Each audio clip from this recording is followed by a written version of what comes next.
7ویں امام کے قید خانے میں 14 سال قید میں رہا میرا 7واں امام. قید خانہ بھی ہر ایک کو پتا ہے کیسا تھا. چھت اتنی نیچے تھی کہ آدمی کھڑا نہیں ہو سکتا.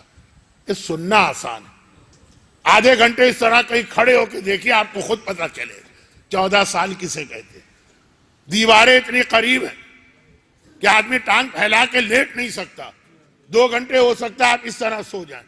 یہ دیکھیے مجھے اپنے حج کے ایک ساتھی نظر آ گئے. مینا کے میدان اس سال جگہ کی بڑی تنگی تھی, چلیں 2 راتیں اس طرح گزار لی جائیں. وہ بھی کیسے گزاری گئی. لیکن 14 سال کہ آدمی ٹانگ پھیلا کے سو نہ سکے, سر سیدھا کر کے کھڑا نہ ہو سکے. اور پھر غذا بھی آپ سنتے ہیں کہ یہ بہت مشہور چیزوں کو دہرانے کی ضرورت نہیں. نتیجہ کیا نکلا یہ بھی سن لیجیے. آپ نے سنا ہے ذرا سا جو جس جملے تک مجھے جانا ہے وہ صحیح معنوں میں واضح ہو.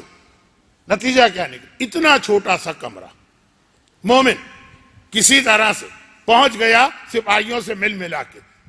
دروازہ تو بند ہوتا ہے, وہ تو یا ہارون کے پاس چابی ہے یا جو نگران ہے. تو یہ سپاہی کیا کرتے ہیں, چھوٹا سا انہوں نے روشن دان بنایا, وہاں سے قیدی کو مانیٹر کرتے. جو آج کل کیمرے ویمرے, کہا کہ ہم تمہیں یہاں تک تو لے جا سکتے, اس کے آگے تو ہمارا بھی اختیار نہیں, تو یہی لے جاؤ, دور سے امام کی زیارت کر لو. جو معصوم نے نماز کے لیے کہا, جب نماز پڑھو یہ سمجھو کہ تم اللہ کے سامنے اللہ کو دیکھ رہے ہو.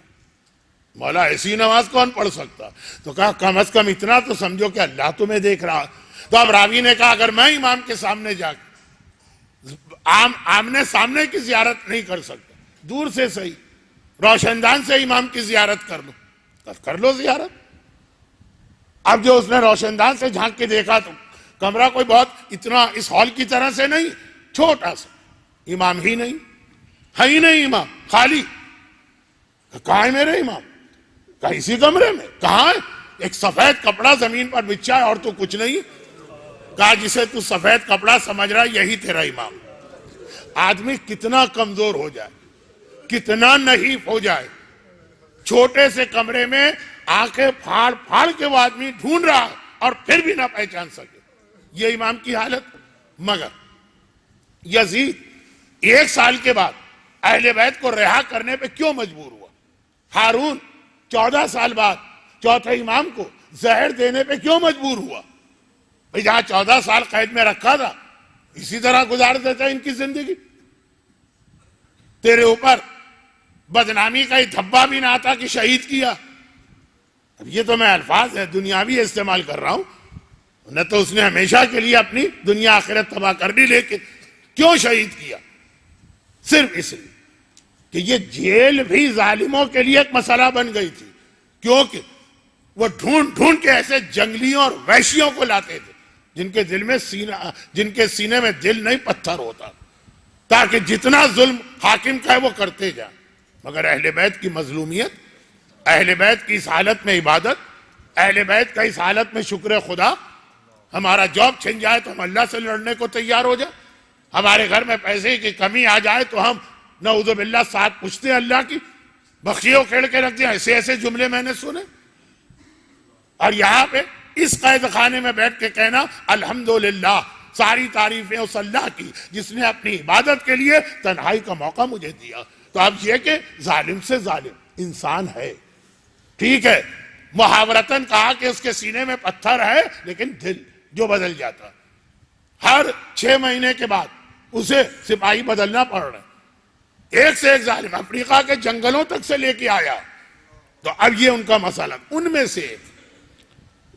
سے ایک اتنا زیادہ 7ویں امام سے متاثر ہوا. اس واقعے سے 2 نتیجے نکلیں گے. ایک چوتھے امام کا اصل امتحان اور ایک چوتھے امام کے مصائب میں اس سے ملتا جلتا واقعہ. اب بات ختم.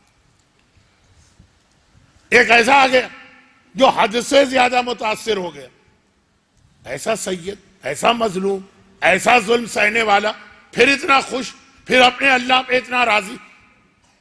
اس نے چوتھے امام کو اس قید خانے سے نکال کے ایک مکان میں منتقل کر دی. حکمرانوں کی جانب سے جو انچارج ہوتے ہیں ان کو ایک حکم ہوتا کہ اگر تمہیں یہ پتا چلے کہ ان کو چھوڑانے ان کے چاہنے والے آ رہے ہیں، فوری طور پہ ان کی قید بدل لو، پھر ہم سے رابطہ کرو، پھر بات ہوتی رہے گی۔ لیکن اتنا اختیار ہے فوری طور پر، وہ ایسے ہی کوئی بہانہ بنا کے ایک بہت عالیشان ولا، کوٹھی، بنگلہ نہیں، لیکن ایک کمرہ، صحن، کھلا صحن، وہ مکان، اور 2 دن کے بعد امام سے ملنے گئے۔ اب یہ سوچ رہا ہے کہ وہاں پہ ہوا نہیں آتی تھی تازہ، سورج کی روشنی نہیں تھی، اتنی تکلیف دے، نہ سو سکتے ہیں نہ کھڑے ہو سکتے ہیں، یہاں بہرحال ایک کمرہ ہے، بستر ہے، صحن میں تازہ ہوا ہے، سورج کی روشنی۔ جا کے کہا مولا آپ نے پہچانا؟ کہا تو بھائی ہے جو 6 مہینے یا 8 مہینے سے میری قید کا نگران۔ کہا مولا آپ سن لیجئے، میں آپ کا مولائی اور محب بن گیا۔ شیعہ تو نہیں کہا، محبت کرنے والا۔ جتنا میرے اختیار میں تھا میں نے اپنے آپ کو خطرے میں ڈال کر آپ کو سہولت دی۔ اب امام نے حیرت کا اظہار کیا۔ عربی اردو محاورے میں اظہار کا جو مطلب ہے وہ اپنی جگہ اپنے دماغ میں رکھیے گا۔ کہا اچھا یہ تو نے ہمیں راحت پہنچانا، آرام پہنچانا چاہ؟ کہا اور کیا مولا، یہ تو آرام ہی آرام، غذا مناسب، تازہ ہوا، سورج کی روشنی، سونے کی جگہ، آرام کی جگہ، ٹہلنے کی جگہ۔ کہا اس سے تو وہ قید خانہ اچھا تھا، اگر واقعاً تو ہمارا محبت کرنے والا ہمیں وہاں منتقل کر دے۔ گھبرا کے کہا مولا یہاں ایسی کیا تکلیف ہے مجھے بتائیے، میں دور کروں گا۔ کہا یہاں کہاں لے آیا، یہ بغداد شہر، دنیا کا اس زمانے کا پیرس، چاروں طرف پیسے والوں کے گھر ہے، یعنی بغداد کا غریب بھی پیسے والا ہوتا تھا، اور جہاں پیسہ آتا ہے وہاں سب سے پہلے عیاشیاں، بے حیائی، بے حجابی، گانا بجانا آتا، چنانچہ چاروں طرف گھروں سے گانوں کی آواز گونجتی رہتی۔ امام نے کہا یہ جن آوازوں کے بیچ میں لا کے تو نے مجھے بٹھا دیا، تو حرام آواز ہے، گانا گناہ کبیرہ ہے۔ اب مولا اب یہ تو میرے اختیار میں نہیں ہے کہ پورے شہر میں یہ پابندی لگا دوں، تو کہا پھر مجھے وہیں منتقل کر دے۔ وہ تنگ کمرہ، وہ بغیر تازہ ہوا کی جگہ، وہ بغیر سورج کی روشنی، وہاں گزارا ممکن ہے کیونکہ وہاں اللہ کی نافرمانی نہیں، اور یہاں کے سارے آرام قبول نہیں ہے کیونکہ ساتھ میں اللہ کی نافرمانی۔ نعوذ باللہ، ہم اور آپ بھی اگر ہوتے تو جان بوجھ کے گناہ نہیں کر رہے ہیں، خود بخود آواز کان میں آ رہی ہے، مگر ہمارے لیے ہو سکتا مسئلہ شرعی میں گنجائش ہو، امام کو بتانا یہ کتنا بدترین گناہ ہو، تو چوتھا امام، گھر محفوظ، خاندان والے محفوظ، جائیداد محفوظ، جسے چاہے لا کے اپنے گھر میں رکھو وہ بھی محفوظ۔